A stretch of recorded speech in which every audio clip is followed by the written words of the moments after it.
Gold FM. In your headlines, Artemis II crew splashed down in Pacific Ocean after history-making moon mission. No confidence motion against Energy Minister defeated in Parliament.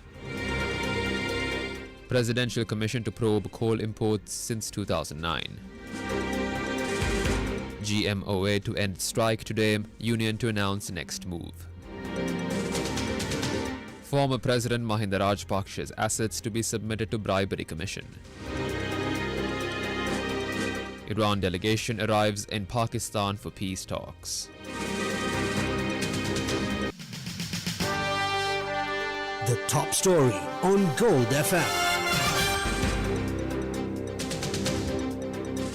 NASA's Artemis II mission has successfully concluded, with 4 astronauts returning safely to Earth after a historic journey around the moon. The crew, Reed Wiseman, Victor Glover, Christina Koch and Jeremy Hansen, splashed down in the Pacific Ocean, marking the end of humanity's first lunar mission in more than 50 years. The Orion spacecraft re-entered Earth's atmosphere at high speed before deploying parachutes for a controlled landing. Communication was briefly lost during re-entry as the capsule experienced intense heat. Following splashdown, the crew was successfully extracted from the spacecraft. They completed a journey of 1,117,659 kilometers over 9 days, 1 hour, 32 minutes and 15 seconds. The astronauts are now being transferred to the recovery ship USS John P. Murtha. During the mission, the crew traveled farther from Earth than any humans before and captured rare views of the moon's far side, along with a total solar eclipse. NASA says Artemis II is a key step in its program to return astronauts to the moon. Despite minor technical issues, the mission is being described as a success. Future missions are expected to build on this progress and support long-term human exploration of the lunar surface.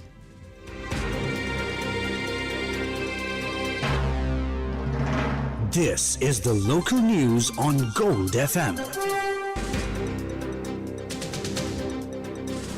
The opposition led no confidence motion against Energy Minister Kumara Jayakodi over the importation of inferior coal suffered a defeat by 104 votes in Parliament yesterday. The motion received only 49 votes in favour, while 153 members voted against it. During the debate, Leader of the House, Minister Bimal Ratnayake, announced the appointment of a special presidential commission of inquiry headed by a Supreme Court judge to investigate all coal imports since 2009. The heated debate includes views expressed by opposition leader Sajith Premadasa, D.V. Chanaka, Dr. Harsha De Silva, Bimal Ratnayake, Kumara Jayakodi, Mujibur Rahman and Nalin Bandara. මේ ගෙන්නපු බාල ගල් අඟුරු වල ඒව භාවිතය තුල සම්පූර්ණ ජනනය ලබා ගන්නට බැහැයි කියලා. දැන් මේක බොරුයි කියලා කවුද කියන්නේ? ගල් අඟුරු දහන අනුපාතය දිහා බැලුවා. එතනත් මේක බාලයි. කවුද කියන්නේ මේක බොරුවක් කියලා? හදිසියේ සැපියුම් ලබා ගන්නට තරන්ජ් ඔෆ් රිසෝසස් කියලා හදිසි මිලදී ගැනීමක් සිදු කරලා තිබෙනවා. මීට පෙර ප්‍රමිතියෙන් තොර ගල් අඟුරු සැපේපු සමාගමට තමයි හදිසි මිලදී ගැනීමක් ලබා දීලා තිබෙන්නේ. මේ හැම කතාවකම කියනවා බාල ගල් අඟුරු ලංකාවට ඇවිල්ලා නැහැ. ඕප් කමිටුවේදී මේක ප්‍රශ්න කරනවා. ඉන්දුනීසියා ලැබ් එකට තියෙනවද ඇක්‍රෙඩිටේෂන්? ඒගොල්ලෝ කියනවා නැහැ කියලා. සුදුසු නැති හොර ලැබ් වලින් හොර රිපෝට් ගෙනල්ලා තමයි ලංකාවට ගල් අඟුරු ගෙනාවේ කියලා කෝප් කමිටුවේදී පැහැදිලිවම පිළිගත්තා. මේකේ දිගටම දූෂණයට මේ ආණ්ඩුව ඇමතිතුමා ජනාධිපතිතුමා ඇතුළු කැබිනට් එකත් සියලුම උදව් කරලා තියෙනවා. නේ එහෙම විදුලිය කැපුවේ නැහැ කියලා. හැබැයි ඔබතුමාගේ යටතේ තියෙන සිස්ටම් කන්ට්‍රෝල් සෙන්ටර් එකේ මේ වාර්තාව තියෙන මම සභාගත කරනවා 9 වෙනි වගන්තිය පැහැදිලිව තියෙනවා දිගටම විදුලිය කපනවා කියලා. මේ කියන්නේ කවුරුත් නෙවෙයි එවන් පපා ජෝර්ජියෝ IMF එකේ ප්‍රධානියා press conference එකේ download කරගන්න පුළුවන්. Responding to a query on whether recent losses from coal shipments contributed to the financial strain of the Ceylon Electricity Board, he acknowledged that they had. I quote, sir, it is true that these imports had some negative impact on the profits of the electricity board. and were therefore one contributing factor to the increase in the electricity tariff. සිංහලෙන් අවශ්‍යද? ඒ වෙච්ච හානිය ජනතා මත පටවනවා කියලානේ. අන්න ඒක ඔය IMF එකේ ඩිරෙක්ටර් කියපු කියන්නකෝ. එතකොට IMF එකේ ප්‍රධානියා කියන්නේ ඔව් එහෙම වෙලා තියෙනවා. ඒ නිසා විදුලි බිල වැඩිවීමට මෙය බලපානවා. දූෂණය කතා කරනකොට ඉතින් ඇත්තට පොඩි අපිට හිනාවකුත් යනවා. මොකද අපි නම් එදා ඉඳලා මේකට විරුද්ධව තමයි අපි කටයුතු කරේ. මොකද ආණ්ඩු ගත්තාමත් එහෙමයි ආණ්ඩුවට එන්න ඉස්සෙල්ලත් එහෙමයි. මොකද මම පොහොර සම්පාදනයේ ලංකාවට වැඩිම කරපු නිලධාරියෙක්. මගේ පොහොර සම්බන්ධ කිසිම රුපියලකටවත් චෝදනාවක් නැහැ. කවදානම් පුළුවන් නම් ඔප්පු කරන්න. හරිනේ. අපි නම් බලාපොරොත්තු වුණේ ගල්ලංගුරු මේ ඇමතුමාගෙන් මෙතන ඉල්ලා අස්වීම කතා කරයි කියලා තමයි අපි ඇත්තටම බලාපොරොත්තු වෙලා හිටියේ. නමුත් ඒ කතාව නෙමෙයි ආවේ. මටත් ලොකු වේදනාවක් තියෙනවා මම මොකද නොරොච්චලි බලාගාරේ හදපු එකෙක් මම. නොරොච්චලි බලාගාරේ හදන්න දායක වෙච්ච කොන්ත්‍රාත්කරුවෙක් මම. මම කියන්නේ මේක පළදුනාට අධාරයටපත් වෙන්න එපා. අපේ කතික කණ්ඩායම අපි ක්‍රැෂ් වුණා. ඔබතුමා දැක්කනම් අපි එතන තිබිච්ච යුනිටි එක ඔබතුමාලා බය වෙනවා.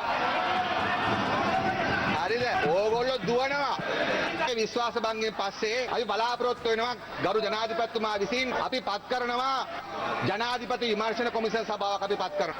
එතකොට ඒකට පත් වෙන්නේ ගරු කතානායකතුමනි දැනට ඉන්න ශ්‍රේෂ්ඨාධිකරණයේ විනිශ්චයකාරවරු. The Government Medical Officers Association announced that the 48-hour strike launched by state doctors will conclude at 8 a.m. today. Media spokesperson Dr. Chamil Vijay Singham confirmed the decision following a meeting of the union's Special Central Committee held yesterday. The industrial action commenced 2 days ago in protest against the Health Ministry allegedly violating agreed conditions regarding the granting of internship appointments. While the strike caused significant hardship for patients across the country, the Court of Appeal separately announced it will deliver a ruling on the 8th of May regarding the maintainability of petitions challenging the controversial post-internship appointment process. Former President Mahinda Rajapaksa filed an affidavit detailing his assets and liabilities with the Commission to investigate allegations of bribery or corruption. His media spokesperson, lawyer Manoj Gamage, confirmed the submission took place yesterday. The filing follows a recent directive from the Commission ordering former President to provide a declaration of his financial standing within a 14-day window.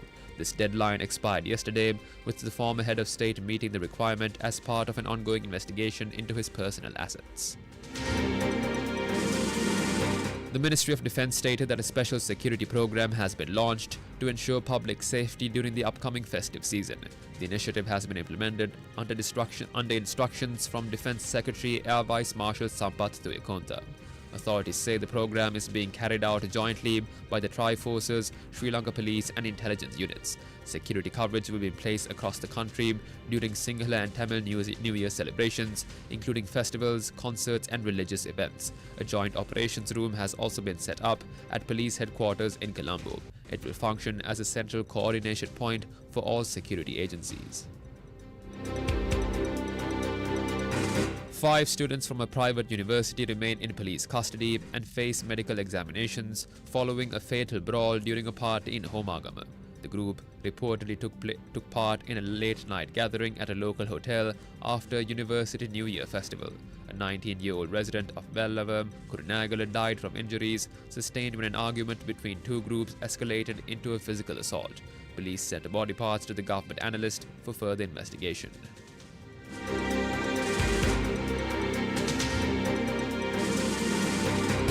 Now for some news in brief.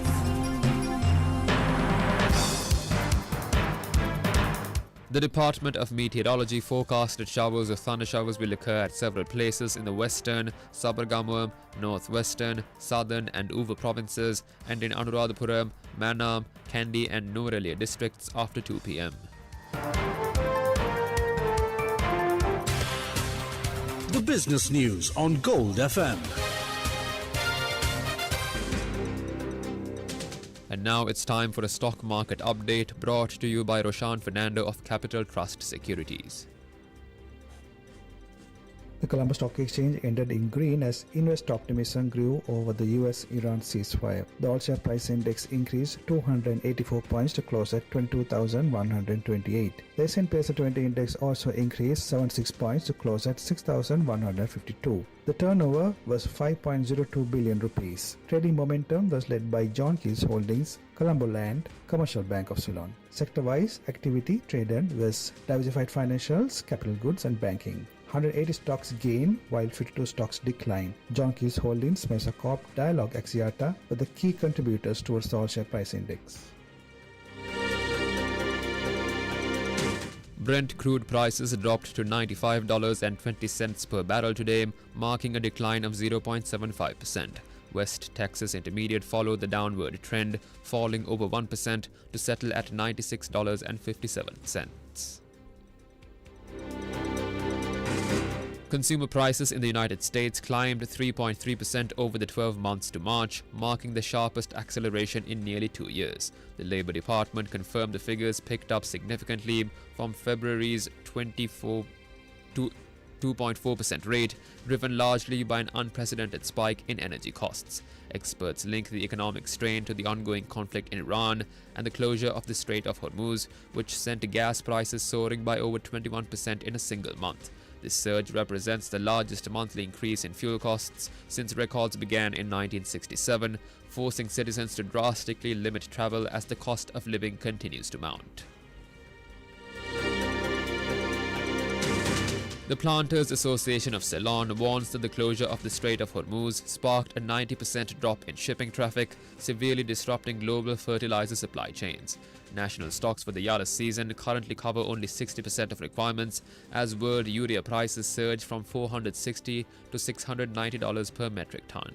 While the government increased subsidies to 18,000 rupees, Professor Buddhi Marambe and other experts cautioned that the expected 25,000 metric ton shipment meets only a fraction of the sector's needs. Industry leaders fear these dynamics will cripple annual crop yields and destabilize national food security and foreign exchange earnings.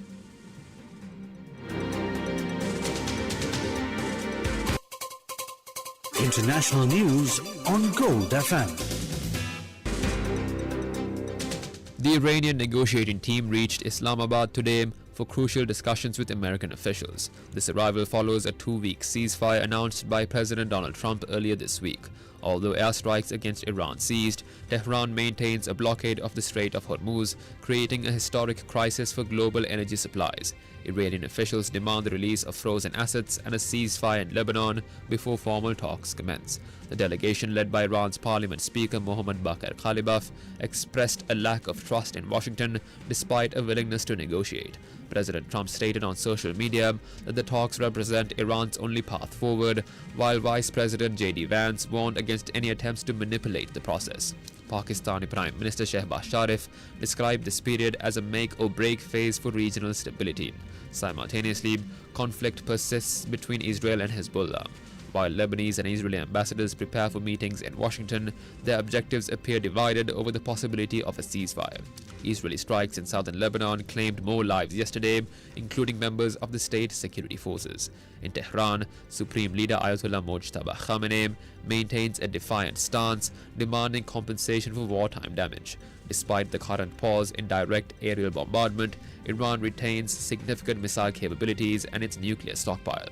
The Iranian agenda includes the removal of economic sanctions and a claim to authority over the Strait of Hormuz. Entertainment news on Gold FM. British actor Ralph Fiennes expressed interest in returning as the iconic villain Voldemort, but admitted the opportunity likely passed. Fiennes portrayed the antagonist in the original movie franchise between 2005 and 2011, while an HBO television adaptation of the book series remains in production, with several cast members announced. The role of Voldemort remains unconfirmed.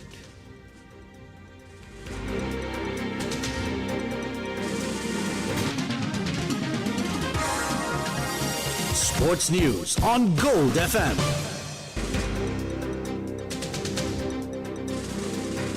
Vaibhav Suryavanshi equalled his own record for the fastest half-century in the Indian Premier League, leading Rajasthan Royals to a dominant victory over Royal Challengers Bengaluru in Guwahati. The teenager struck 7 sixes in a brutal display, dismantling the Bengaluru bowling attack to help chase down a target of 202. Dhruv Jurel provided strong support with an unbeaten 76 as the pair added 97 runs during the power play. Despite a competitive total of 201 from Bengaluru, anchored by Rajat Patidar, Rajasthan secured their 4th consecutive victory with over 11 overs remaining. Rory McIlroy holds a commanding 6-shot lead at the halfway stage of the Masters after a sensational finish to his second round at Augusta National. The defending champion carded 6 birdies in his final 7 holes to reach 12 under par, setting a new record for a 36-hole lead at the tournament. American Sam Burns and Patrick Reed sit in joint second place, trailing the Northern Irishman by a significant margin heading into the weekend. Following advice from Jack Nicklaus to avoid double bogeys, McIlroy remains on course to become only the 4th player in history to win back-to-back titles. Sri Lanka fast bowler Nuwan Tushara issued a formal apology to Sri Lanka cricket regarding his decision to take legal action over the denial of a no-objection certificate for the 2026 Indian Premier League. In a letter addressed to Chief Executive Ashley De Silva, the bowler expressed a willingness to withdraw the petition filed before the Colombo District Court on the 2nd of April. The sportsman clarified that his initial steps were driven by a desire for fairness rather than an intent to create conflict or bring disrepute to the National Cricket Board.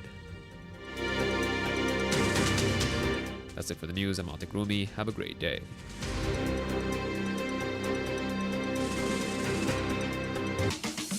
The Total Request Weekend.